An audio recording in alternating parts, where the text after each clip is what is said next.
નમસ્કાર, આપ જોઈ રહ્યા છો નેશન પ્લસ ન્યૂઝ. હું છું આપની સાથે હિરલ પંડ્યા.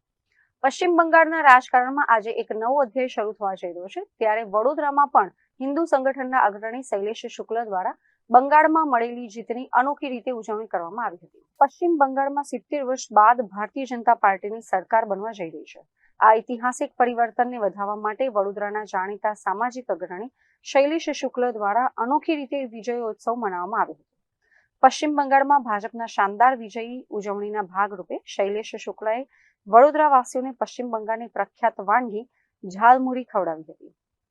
શૈલેષ શુક્લના જણાવ્યા અનુસાર જે રીતે વડાપ્રધાન નરેન્દ્ર મોદીએ બંગાળમાં ઝાલમુરી ખાઈને પ્રચારની શરૂઆત કરી હતી, તે જ રીતે ગુજરાતની જનતાને આ સ્વાદ ચખાડી વિજયોત્સવમાં સહભાગી બનાવવાનો પ્રયાસ કરાયો છે.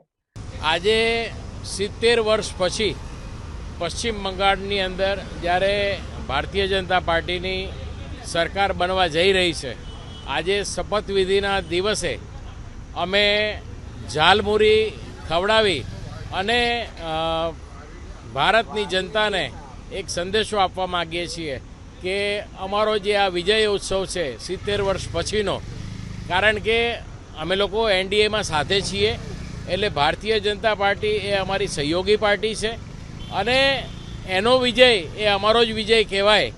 એ રીતે અને જે રીતે બંગાળની અંદર હવે જે કુશાસન ખતમ થઈ અને સુશાસનની શરૂઆત થશે, એની ખુશી વ્યક્ત કરતા જ્યારે મોદી સાહેબે ઝાલમુરી ખાઈ અને જો પશ્ચિમ બંગાળ કવર કર્યું હોય તો અમે પણ ગુજરાતની જનતાને ઝાલમુરી ખવડાવી અને વિજયોત્સવના સહભાગી થવા માટેનો પ્રયત્ન કરીએ છીએ.